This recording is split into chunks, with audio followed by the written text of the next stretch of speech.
Abrimos nuestra agenda abierta, vamos a hablar de cambio climático también en este día. ¿Alguien duda de las consecuencias que genera el daño ambiental en nuestras vidas o solo el presidente Trump?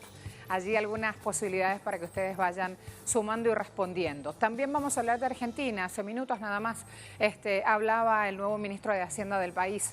Preguntamos por qué cae la economía si quien la sostiene es el Fondo Monetario Internacional. Así las cosas, vamos a arrancar viendo los hechos. El último minuto de Brasil, lo que ha estado pasando en esa nación, lo que está en desarrollo, ya se lo contamos a partir de este momento. Me voy a mostrar algunos de los portales justamente de comunicación. Estado de Sao Paulo dice, el secuestrador del autobús en el puente Río Niterói es asesinado por la policía. Un hombre secuestró un autobús con 31 pasajeros en este puente en horas de la mañana. Fue asesinado por francotiradores de la policía de Río de Janeiro. El secuestro comenzó a las 5:30 de la mañana, duró aproximadamente 4 horas.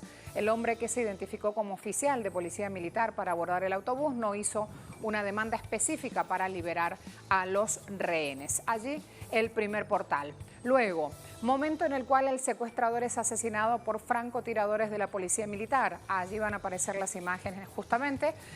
Allí vamos a tener los hechos. Los usuarios en redes sociales. Rebeca Rambar dice, un hombre armado señalado como un oficial de la policía militar hizo que un autobús se detuviera en el puente Río Niterói y tomó como rehenes a 22 personas, 6 de ellas han sido liberadas y quedan 16 rehenes. Kelly Cris, Brasil, por el amor de Dios, ya sufrimos demasiado con el secuestrador. Intentemos superar los problemas y no obtener uno más. Emi Atlántico, atención, al parecer fue abatida por la policía de élite de Brasil, la persona que tenía rehenes dentro de un bus en Río de Janeiro. Sigo agregando repercusiones en redes sociales en cuanto vayan surgiendo los hechos y agreguemos también análisis. Vamos a conocer algunos detalles de este proyecto de liberación de armas que está impulsando el gobierno de Jair Bolsonaro. Porte de armas, ahí lo tienen. Será permitido a políticos que ejerzan cargos selectivos. Camioneros, periodistas, abogados, empleados de transporte de valores e incluso socios de clubes de tiros. ¿Sí? Interesados deberán tener 25 años, carecer de antecedentes penales y comprobar capacidades técnicas, psicológicas y morales. Según estadísticas, Brasil ya es uno de los países que más armamentos tiene en manos de civiles en todo el mundo. Allí entonces este proyecto de liberación de armas, que una vez que llega el presidente Bolsonaro a la silla presidencial, propone como herramienta para combatir la violencia en su país. Hay datos del Foro Brasileño de Seguridad Pública que indican que 63.880 muertes violentas intencionales se produjeron allí, 5.144 víctimas de acción policial, 367 policías muertos en combate, 726.000 presos, es la mayor población carcelaria mundial, 37% de prisiones provisionales, 119.484 armas aprehendidas. Necesito confirmar aquí si estos datos son del año 2017. En el 2017 todavía Jair Bolsonaro no había llegado a la presidencia. Importante tener ese dato para conocer justamente, como siempre se hace en estadística, quién pone el dato y quién justamente ha recabado esa información en tal periodo de tiempo. Al análisis me voy con Beto Almeida, analista político, presidente de la televisora Ciudad Libre de Brasilia. Beto, bienvenido, buen día. Muy buenos días, Marcela Heredia. Buenos días, televidentes de Agenda Abierta, Telesur. Hemos estado siguiendo esta información en Río. Quiero pasar a comentar también otros puntos y otros hechos imprescindibles para que latinoamericanos o ciudadanos del mundo comprendamos, entendamos qué es lo que vive Río cuando se habla de que la violencia está en aumento. Bueno, hay una información que es bastante importante de saber. La semana pasada fueron fusilados sumariamente 6 jóvenes que no tenían nada que ver con ningún tipo de acción criminal. Eran jóvenes que estaban indo o a la iglesia, o una partida de fútbol, o saliendo del trabajo, o la escuela, y fueron supuestamente confundidos con criminales. Bueno, isso dá uma ideia de que clima se vive em Rio de Janeiro quando o próprio governador do estado, da província, dijo que es necesario atirar fuerte en la cabeza, atirar en la cabeza. Así dice. Essa gravidade se extiende a todo el país cuando el propio presidente de la República hace una propaganda del armamento y ahí entra un tipo de indagación que es muy central. Hoy, exactamente hoy, debe ir a votación la ley en el Congreso, la ley que flexibiliza el porte de armas en el Congreso. O sea, hoy ocurre ese secuestro, o que va creando todo un clima, un secuestro que no está muy aclarado, no se sabe cómo. Y vas a decir que el momento en que un atirador de élite consiguió hacer la neutralización del secuestrador y hubo una conmemoración de la policía, hubo también una declaración de un vocero de la policía militar de que esta es la policía que queremos tener. O sea, no es una policía para dar seguridad, es una policía que neutralice, así usa esa palabra, que en realidad es eliminación de setores que consideran la policía peligrosa. En ese caso había un secuestro, sí, pero el secuestro no está aclarado, no se sabe qué tipo de cosa ha pasado, pero se sabe que eso coincide con la formación de un clima político para la votación de la ley hoy, exactamente hoy, por el Congreso Nacional. Esa coincidencia debe ser bastante investigada. Hay aquí un tema que es importante. Hemos presentado datos en este proyecto de flexibilización de armas en Brasil. La cuestión es que hay un proyecto que fue revocado y hoy se presenta otro. ¿Qué diferencias tienen? ¿Cómo evaluamos por qué uno fue revocado y por qué ahora otro entra en discusión parlamentaria, Beto? El primero era muy liberal, digamos así. Hacía una extensa liberalización, incluso con la posibilidad de que ciudadanos tuvieran porte de armas tipo fusil, como si fuera un fusil. Estaba en el proyecto original. Eso fue siendo, digamos, eliminado porque hubo una reacción de parte conservadora del Congreso, hasta mismos sectores conservadores del Congreso, pero hay sobre todo de la sociedad un rechazo muy grande a ese tipo de propuesta de ley, como tú leíste al inicio, porque la gran parte de la población sabe que eso va a significar mucho más peligro, más armas, más peligro. Imagine que por qualquer pelea em partido de futebol, não, entre Vasco e Flamengo, sem essa lei estar aprovada, muere muita gente.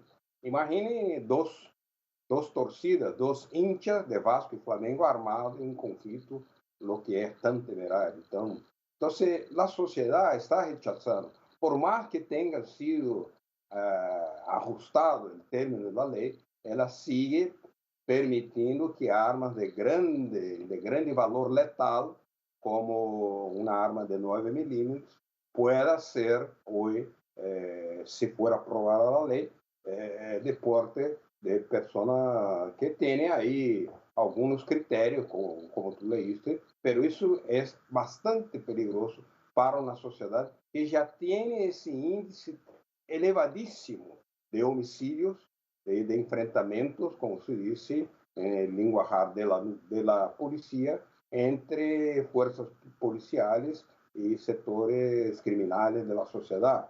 Pero lo que está virando una praxis muy peligrosa é que antes mesmo de qualquer investigação, a polícia, estimulado por uma conduta de propaganda, tanto do presidente da República como por el governador de Rio de Janeiro, já sale a ser não somente uma investigação, hace praticamente um ajuste final de contas, ou seja, isso é, em última medida, uma tentativa que o presidente da República não esconde, não oculta, de aprovar uma lei para a pena de morte, estabelecer a pena de morte em Brasil, no que ele é sempre favorável e é dito em campanha que é favorável. Então, estamos vendo uma construção de um clima, apesar de todo o rechazo da sociedade, mas isso causa pânico na sociedade, que muitas vezes saem a ser, digamos, arregimentada, neutralizada,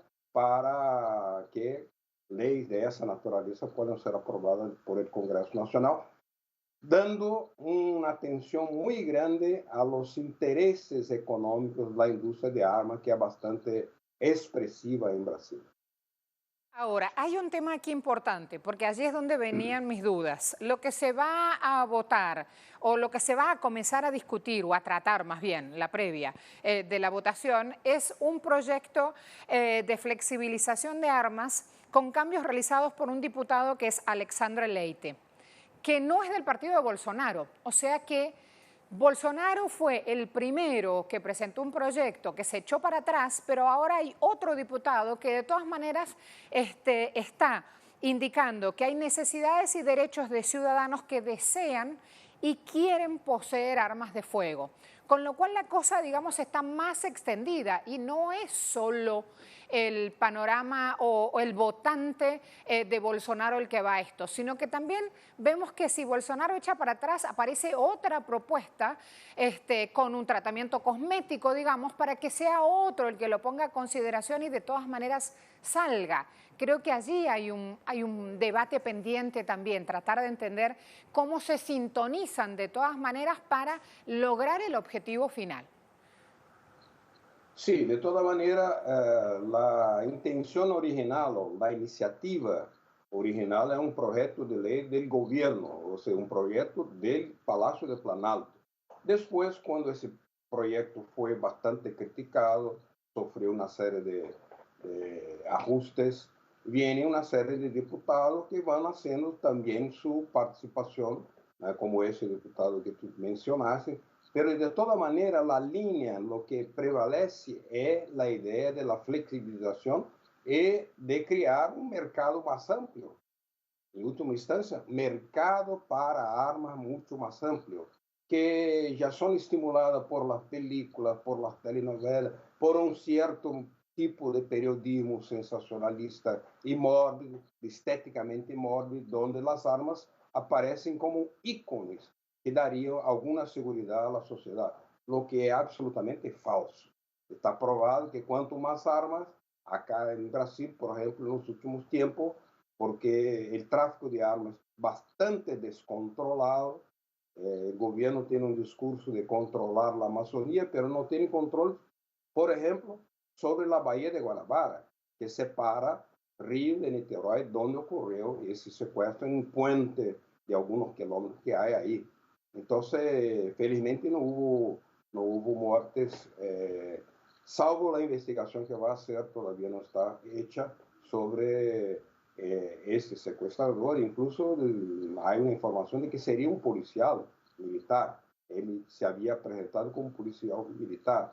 Pero como hay rechazo de la sociedad, surgen las otras iniciativas que intentan tomar botella y al mismo tiempo buscar notoriedad, ¿no? Y al mismo tiempo hacer algún tipo de relaciones públicas junto a la industria armamentística para crear más mercado. Crear más mercado. No se piensa en crear más seguridad. Más seguridad no se va a construir en una sociedad donde las colas de desempleados están tomando cuenta, donde una juventud no tiene mucha perspectiva de futuro, de profesión, de educación. No, seguridad en ese sentido no se construye con armas. Y sobre todo debería ser una otra filosofía de seguridad pública, de policiamiento público, ¿no? Con otro tipo de política mucho más preventiva y no en esta que estamos viendo de investir sobre todo en el armamentismo generalizado de la población, sobre todo creando una cultura que la arma es igual seguridad, pero las encuestas prueban que la gran mayoría de la sociedad no están de acuerdo con eso. Decíamos más del 70% según una última encuesta. Muchas 70%. Gracias. Como siempre, un gusto. Buenas. Como desde hace 14 años, un gusto compartir contigo siempre, Beto. Hasta luego. Pausa rápida. Nos esperan otros temas.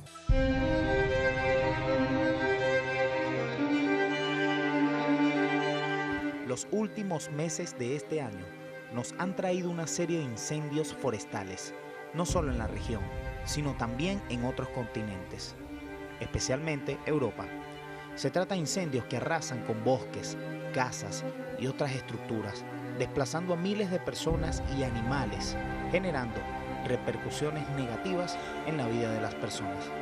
Sin embargo, la propagación del fuego es una de las principales preocupaciones en países como Paraguay, donde tras haber controlado los incendios que afectaron su territorio, ahora se ve amenazado por el avance de las llamas en las tierras de su vecino Bolivia.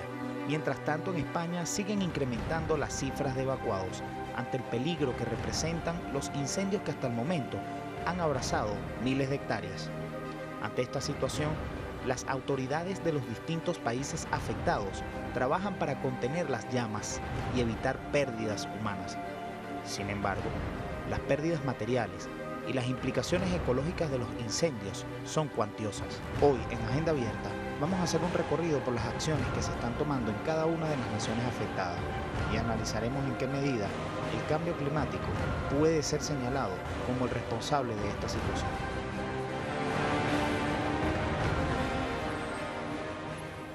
Telesur les muestra en nuestra web el incendio forestal en Bolivia que se acerca a la frontera con Paraguay. Ya ha consumido cerca de 500.000 hectáreas de bosque y pastizales, por eso decimos está próximo a Paraguay. Es una información oficial. Tenemos que agregar aquí también lo siguiente. En el país, el gobierno, luego de una visita que ha hecho el presidente Evo Morales, ha constatado in situ que bajó en 70% el nivel de fuego en Roboré. Esto es la zona de Santa Cruz. Allí el presidente Evo Morales entregó ayuda humanitaria y anunció el levantamiento, la reconstrucción de las viviendas afectadas. Me voy rápido al país. El incendio de Gran Canaria, mayor siniestro forestal de España en los últimos 6 años. Está devorando la isla, ha arrasado ya 10.000 hectáreas, lo que le convierte en el más grave registrado en los últimos 6 años.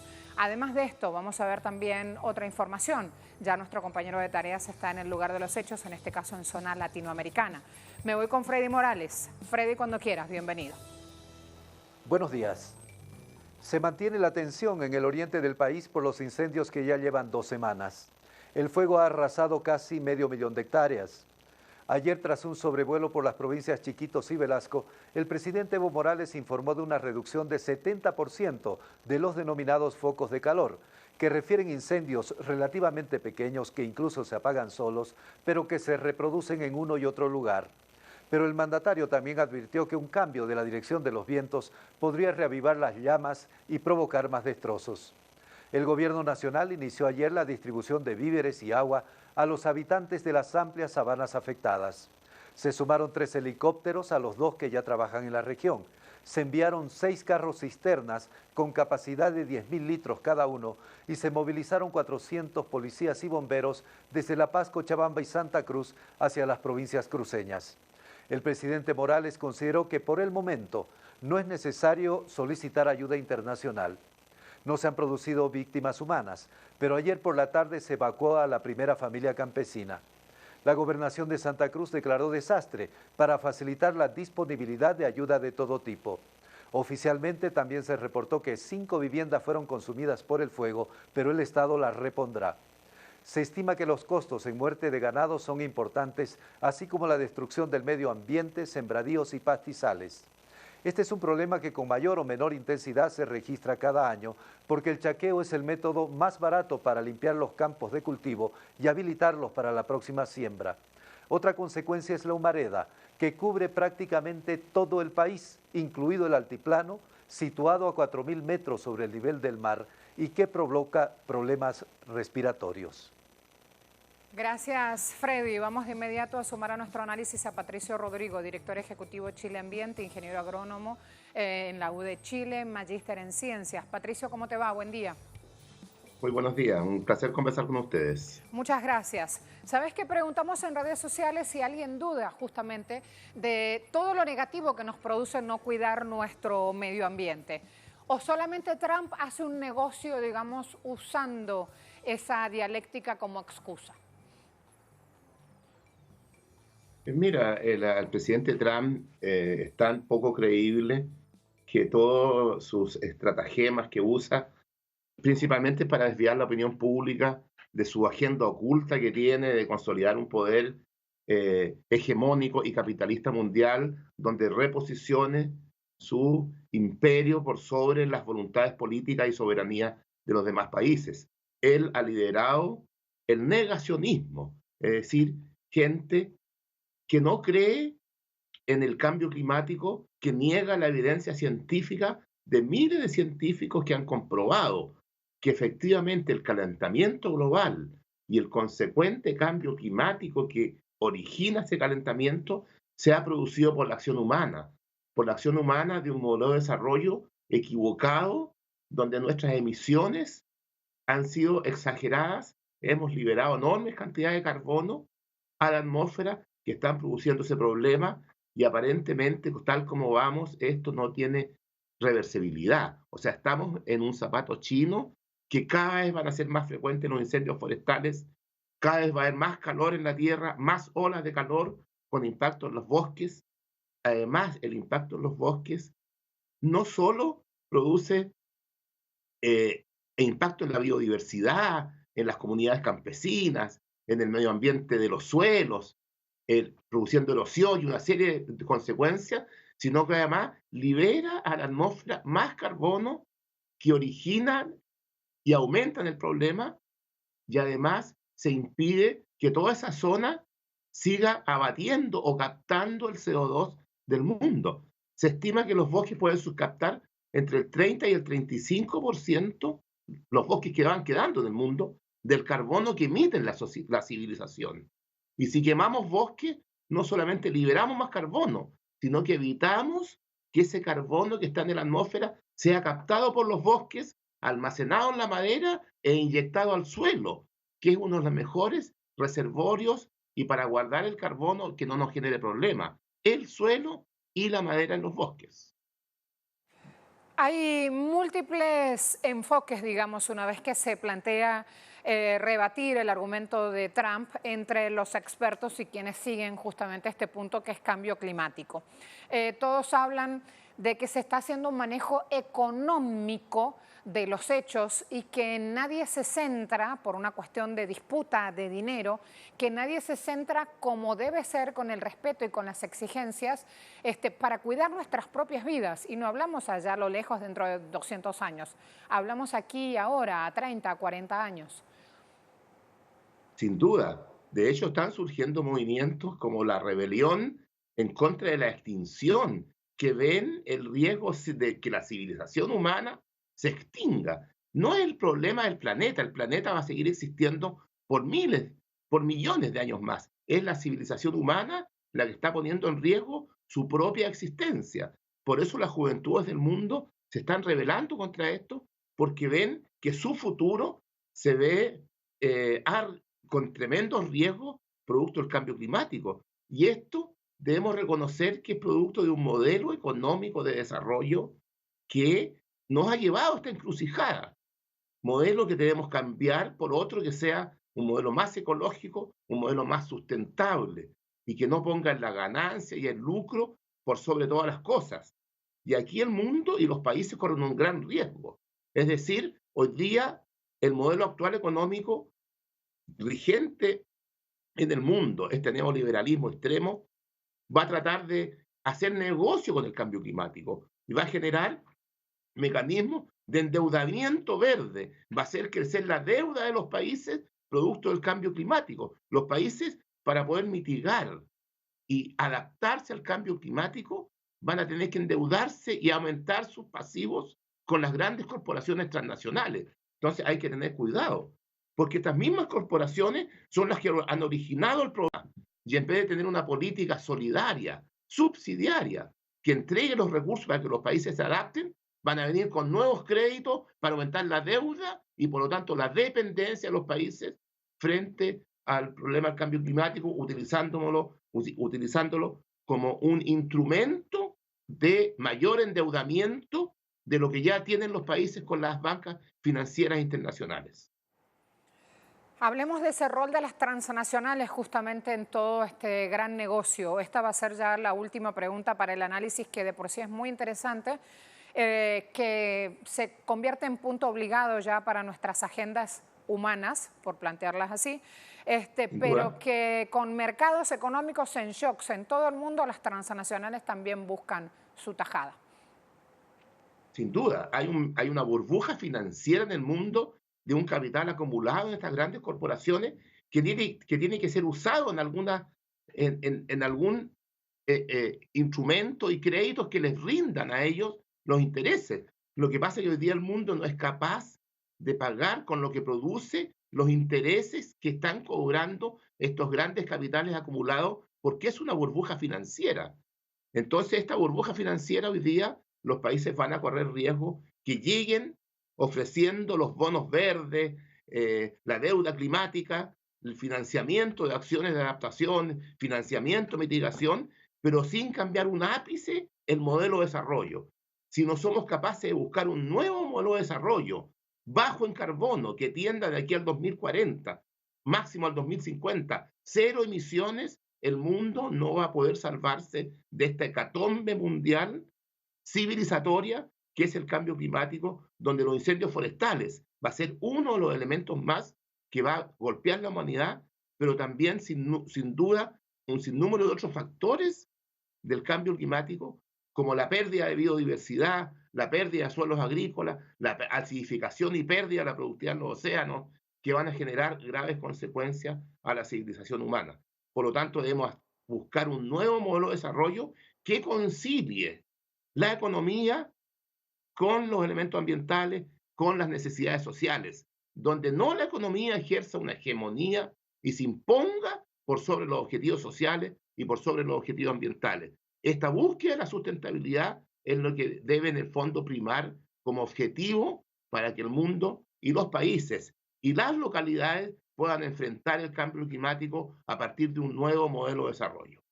Gracias, Patricio. Hasta la próxima. No, muchas gracias por llamar. Patricio Saludos Rodríguez. a todos. Palabra autorizada para hablar justamente de este tema. Preguntamos en redes sociales si alguien duda de las consecuencias que genera el daño ambiental en nuestras vidas o solo el presidente Trump. 22% dice nadie duda, 21% dice todos dudan, 57% dice Trump genocida. Pausa rápida, volvemos con otras informaciones. Crisis económica, política, institucional son las características que definen el panorama actual del presidente de Argentina, Mauricio Macri.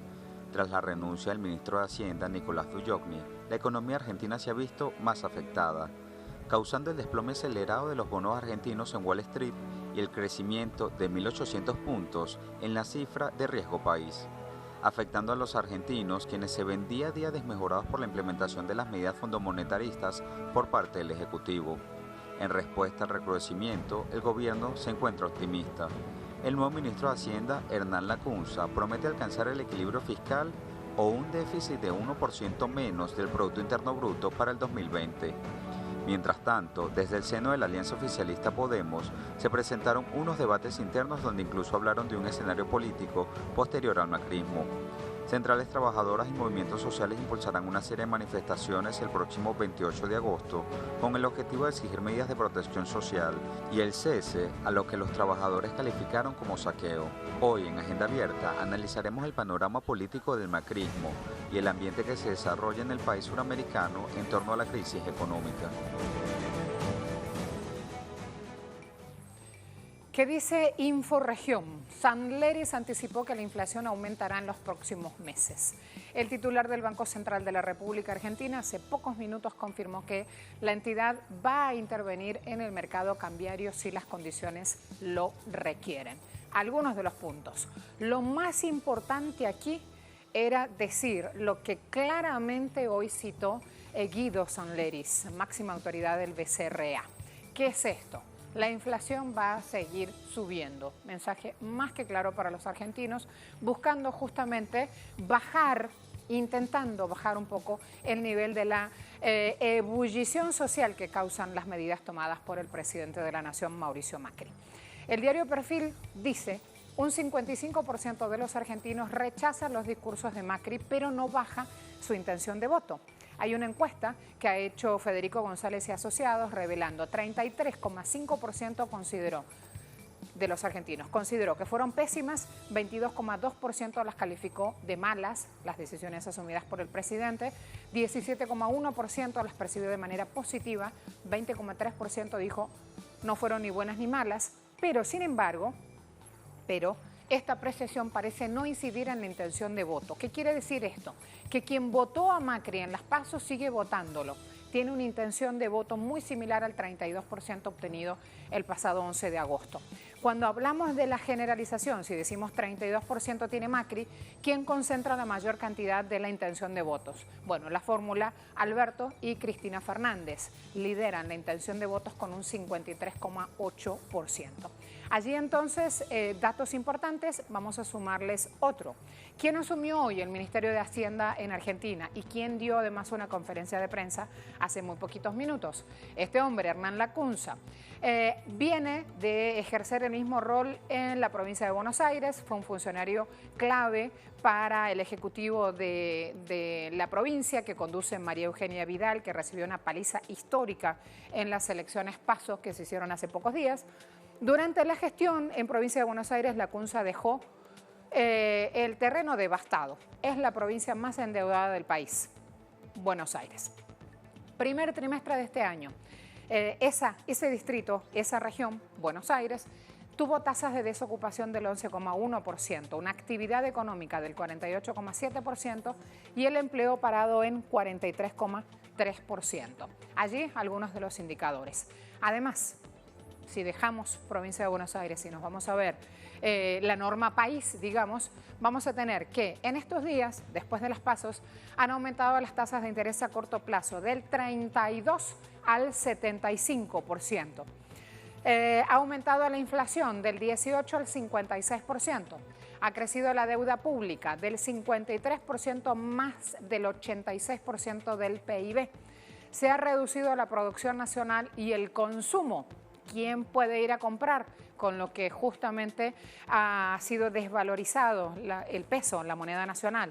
Estos son datos que han aparecido justamente hasta en el New York Times. ¿Y por qué digo hasta ahí?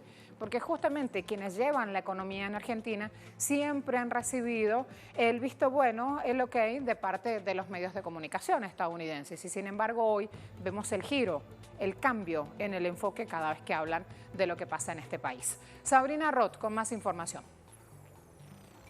Saludos en estudio, saludos a toda la audiencia de Telesur. Tras el rechazo de las empresas, los sindicatos y las provincias productoras de petróleo de la medida que dispuso el Poder Ejecutivo Nacional de congelar los combustibles por 90 días, este martes está prevista una reunión a las 17 horas en el Ministerio de Hacienda en la que participarían el ministro del Interior, Rogelio Frigerio, el secretario de Energía, Gustavo Lopetegui, y empresarios del sector. Recordemos que el miércoles pasado, tras la corrida cambiaria del lunes posterior a las elecciones y las declaraciones de Mauricio Macri acusando a la oposición y a los votantes de ser los responsables de esa crisis, anunció una serie de medidas económicas de tinte netamente electoralistas, entre ellas el congelamiento de los combustibles por 90 días. Lo cierto es que las empresas señalaron que esa medida fue inconsulta. A las 11 horas de realizado el anuncio tuvieron que salir a decir que en realidad estaban negociando con las empresas y ante la falta de acuerdo finalmente el viernes se publicó un decreto en el boletín oficial dando cuenta de oficializando esta decisión de Mauricio Macri. Lo cierto es que las empresas dicen que, o los CEOs de las empresas dicen que esta medida no va a permitir cubrir los costos de producción. YPF señaló que tendrá un impacto negativo de 120.000 millones y que para hacer frente a esta situación tendrán que reducir los planes de gastos que tenían previstos en una cifra similar. Las provincias productoras de petróleo analizan presentar un recurso de inconstitucionalidad ante la Corte Suprema de Justicia de la Nación y los abogados de las distintas empresas también analizan presentaciones judiciales. Habrá que ver si efectivamente esta reunión se concreta y si pueden llegar a un acuerdo. Vamos a estar siguiendo todo a través de la pantalla de Telesur. Volvemos con ustedes a estudios. Gracias, Sabrina. Me voy a La Plata, provincia de Buenos Aires, justamente Héctor Bernardo, profesor de la Universidad de La Plata, centenaria, histórica, inmensa la tarea que hace esta universidad. Colega también, Héctor, y escritor. ¿Cómo te va? Muchas gracias por atendernos. ¿Qué tal, Marcela? ¿Cómo estás?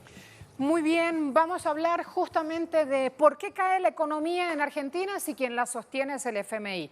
¿Cómo entendemos justamente estos datos aportados hoy por Guido Sanleris y por el flamante ministro de Hacienda? Cae justamente porque quien intenta sostenerla es el FMI, porque desde que Macri llegó al gobierno, Argentina perdió su soberanía política y su independencia económica, y el FMI se hizo cargo de las decisiones en economía. Y para el FMI las cuestiones son simplemente números, no le importa si miles o millones de argentinos caen en la pobreza, quedan desocupados, tienen que cerrar sus fábricas, tienen que cerrar sus empresas. Simplemente le importa que Argentina pague, que Argentina se endeude primero y después que Argentina pague. Eso es lo único que le interesa a los técnicos del FMI. Ya lo vivimos en los 90, vos lo sabes bien, Marcela, la crisis profunda que Argentina vivió en los 90 y que terminó en el estallido social del 2001, también con las políticas del Fondo Monetario Internacional. Lamentablemente para el FMI los argentinos somos simplemente números que pasan de un lado de la balanza al otro según a ellos le convenga acomodar sus números y garantizarse el pago de la deuda. Lamentablemente el presidente Macri nunca defendió los intereses de los argentinos, siempre estuvo a disposición de los intereses del Fondo Monetario Internacional, de los grandes conglomerados económicos. Destruyó la industria argentina, destruyó el trabajo argentino, generó millones de pobres, generó millones de indigentes, realmente destruyó la clase media. Hoy a la clase media le cuesta muchísimo comer hasta fin de mes. Eso es puntualmente, ni siquiera estamos hablando de darse algún lujo, sino simplemente los gastos del supermercado, del mercado, ir todos los días a la carnicería, tuvo que cambiar los hábitos de alimentación, los argentinos tuvieron que cambiar los hábitos de compra, de consumo, cayó el consumo abismalmente, se destruyeron industrias, se destruyeron empresas, se destruyeron comercios. Aquí en La Plata, solo en La Plata, cerraron 300 comercios.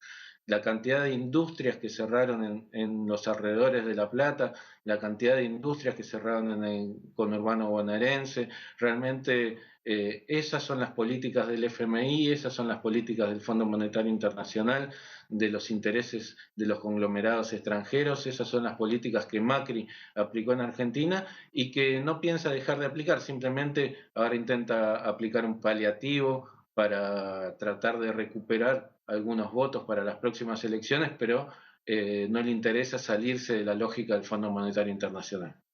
¿Sabes qué es muy doloroso? Que ayer a la tarde, horario central, en todos los noticieros de Argentina, el tema obligado obviamente es la situación económica en este momento, el enfoque sobre el partido de fútbol que el presidente en plena crisis hacía en su residencia en Los Abrojos, los integrantes, había cámaras siguiendo en vivo quienes entraban a jugar a fútbol, qué cosas se preparaban justamente en ese partidito y para qué lado picaban la pelota.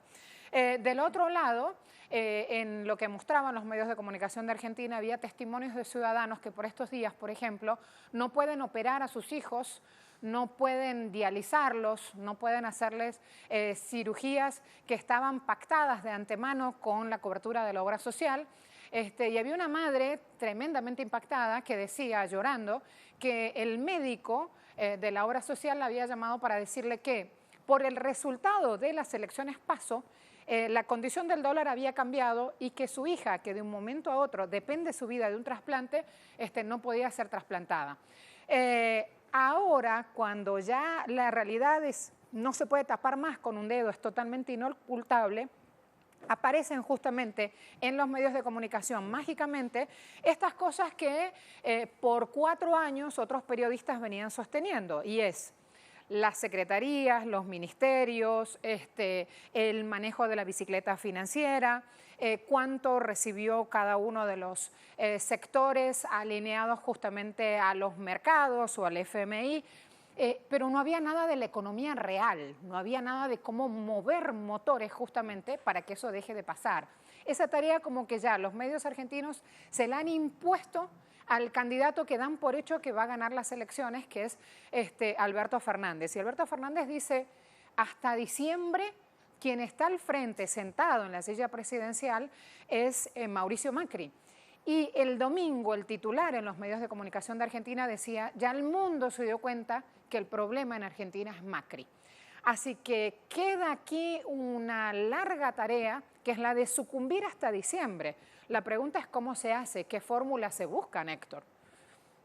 Y lamentablemente es muy complicada la situación porque el presidente Macri no se hace cargo de que él es quien los argentinos eligieron para cumplir un mandato de 4 años, para cumplir con sus promesas electorales, que no cumplió ninguna, solamente aquellas que respondían a los intereses del Departamento de Estado de Estados Unidos en política internacional, pero después en política local no cumplió ninguna de las promesas.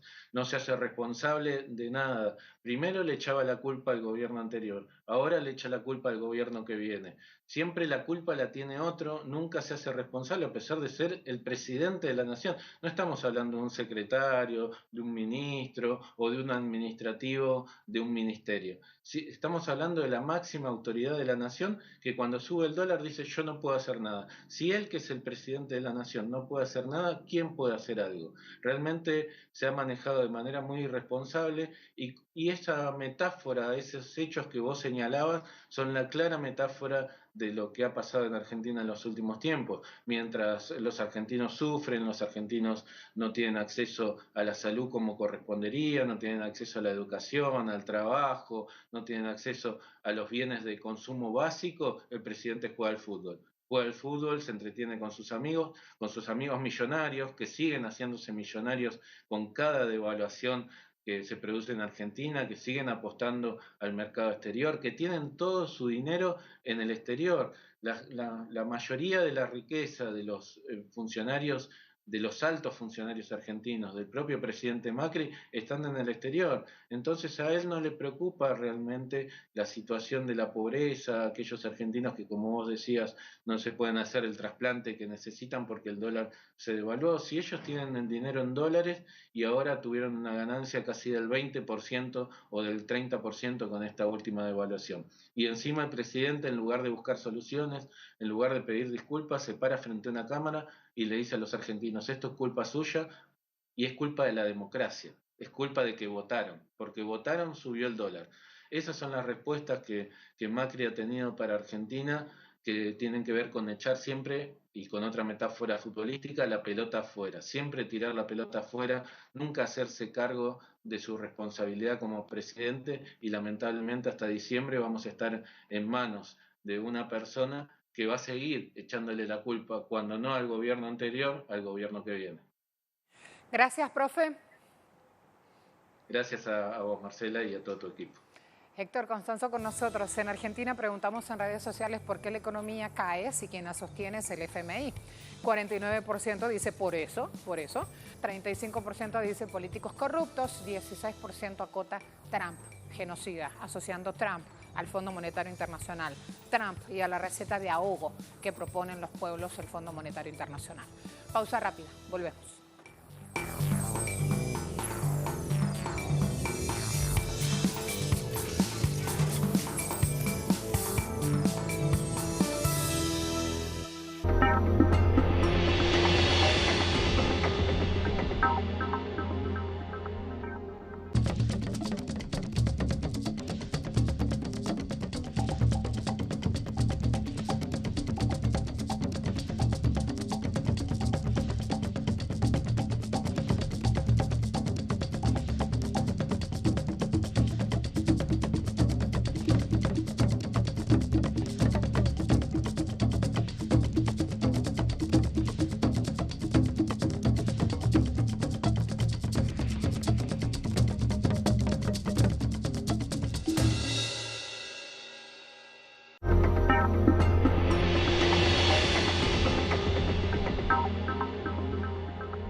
Una realidad en Estados Unidos, albergues saturados y deportaciones en aumento. Las claves nos la aporta, nos las actualiza Alina Duarte. ¿Cómo estás? Bienvenida, compañera.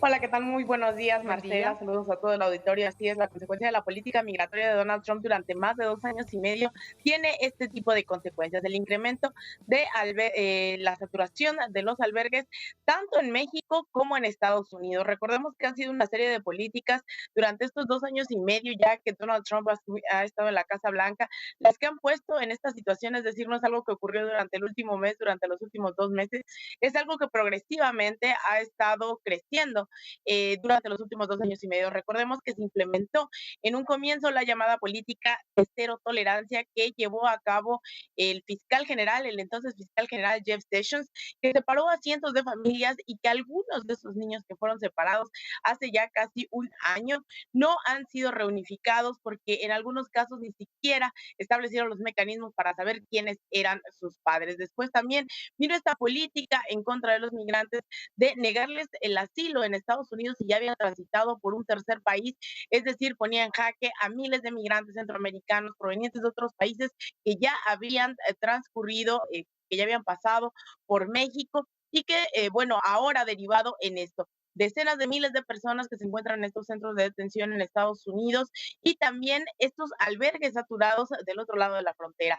Albergues que hoy ya no pueden con la capacidad, porque recordemos que una de las políticas que ha logrado imponer Estados Unidos en contra de México es aceptar que mientras los centroamericanos, sobre todo, que es la población más grande que está ahora en la frontera México-Estados Unidos, están solicitando asilo en Estados Unidos, tengan que esperar del otro lado de la frontera, no en territorio estadounidense, lo cual contraviene cualquier tipo de ley internacional. Y bueno, ahora los albergues que se encuentran en México están saturados y llenos a tope, a toda su capacidad, razón por la cual el gobierno mexicano ha anunciado la creación de 2 nuevos albergues en las ciudades con más capacidad, en donde llegan más migrantes históricamente, la ciudad de Tijuana, en el estado de Baja California y también en Ciudad Juárez, en el estado de Chihuahua. Estos 2 nuevos albergues tendrán capacidad para 4,000 migrantes cada uno inicialmente, ya veremos cómo transcurre. Sin embargo, es una situación que hay que poner todas las alertas y de ver cómo Estados Unidos trata de hacer presión, aún mayor presión sobre el gobierno mexicano, Marcela. Muchas gracias, Alina. 20 días ya tenemos con el buque humanitario Open Arms, esperando que las autoridades italianas, españolas definan su situación. A bordo, personas que necesitan una mano porque la están pasando mal. Sergio Rodrigo, a esta hora con la información. Muy buenas, un saludo fuera por la audiencia de Telesur. Sigue la crisis en el buque humanitario del Open Arms. En las últimas horas, decenas de personas se han lanzado al agua tratando de alcanzar las costas de Lampedusa, donde se encuentra esta embarcación, aproximadamente a unos 800 metros de la costa. Sigue bloqueado porque el gobierno italiano insiste en que no va a desembarcar en sus puertos a los migrantes que siguen a bordo de esta embarcación. De momento, el contencioso sigue entre Italia, España y la ONG. España incluso ha insistido en que deben ir hacia el puerto de Palma de Mallorca esta embarcación, pero la ONG insiste en que la situación es tan insostenible a bordo de la embarcación de que hacer el trayecto de más de 900 millas náuticas es prácticamente imposible. La ONG ha insistido en que la solución tiene que ser vía aérea e insisten además que es más económico transportar a estas personas, más de 100 de las que siguen a bordo, y que según han reportado desde San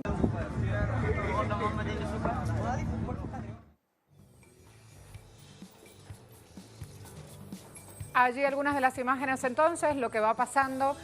Hay actualizaciones recientes también que hablan de una acción del gobierno español buscando justamente asegurar o dar una mano en esta situación que necesitan los más de 100 ciudadanos que van al bordo de Open Arms. ¿Saben qué? Hoy juega Gremio Palmeiras, seguramente mañana en Deportes lo vamos a reseñar. Es la final es uno de los partidos de la Copa Libertadores.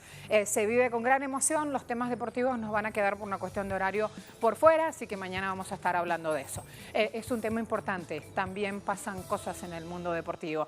Les deseo una buena jornada, al ratito los veo en Impacto Económico, ¿de acuerdo? Hasta luego.